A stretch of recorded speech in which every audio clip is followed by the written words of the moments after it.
Don't ask me.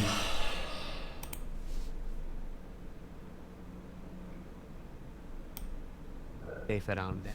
Hi, I am Danish, a narcissistic abuse recovery professional. Welcome to my channel. Number one, they live in a fantasy where no one is as smart, as attractive, or as deep as them.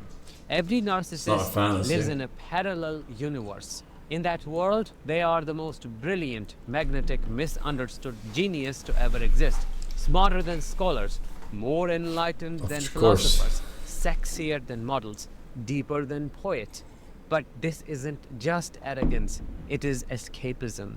It is a carefully constructed alternate reality where accountability cannot reach them, where consequences do not exist, where no one can truly challenge them because no one else is on their level. They walk around with a silent superiority complex, constantly comparing themselves to others in every room. They are addicted to the fantasy because reality feels unbearable to them. Deep down, they know very well they're not as special as they pretend to be. So they inflate, exaggerate, delude. And anyone who threatens that illusion becomes the enemy. This fantasy isn't just a hobby. It's like a drug, and like all addicts, they will destroy anyone who tries to take it away from them. Number two, intentionally putting you down and ridiculing you for sarcastic pleasure. To the narcissist, your joy is offensive. Your ambition is a threat. Your self-worth is an insult to the pedestal they built for themselves. So what do? They make it their personal mission to chip away at you, slowly, surgically, and with a smile. They do not scream or insult outright. That would be too obvious. Instead, they ridicule in a socially acceptable way. A joke that is just a joke, a backhanded compliment, a tiny smirk when you mispronounce a word. That one-liner they whisper after everyone leaves the room, chip away at you, slowly, surgically, and with a smile. They do not scream or insult outright. That would be too obvious. Instead, they ridicule in a socially, surgically, and with a smile.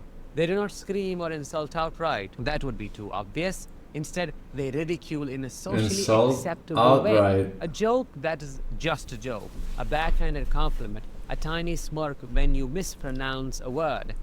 That one-liner they whisper after everyone leaves the room, just to see your face fall.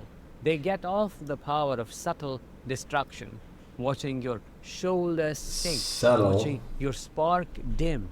They want you to laugh it off, even as your chest tightens, because the quieter the abuse, the more thrilling it is for them.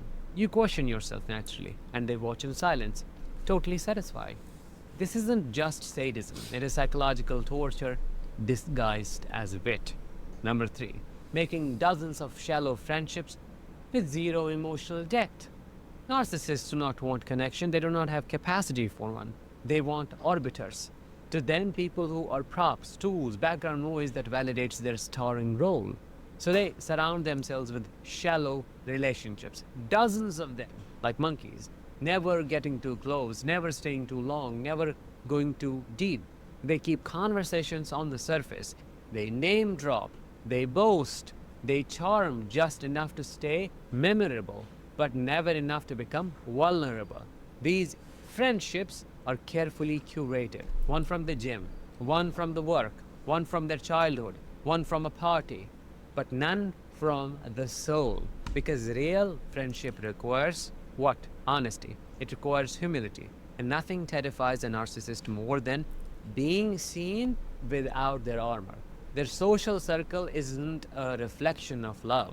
It is a mirror hall of projections. They do not bond with people. They keep them on emotional life support just to avoid being alone. And the irony?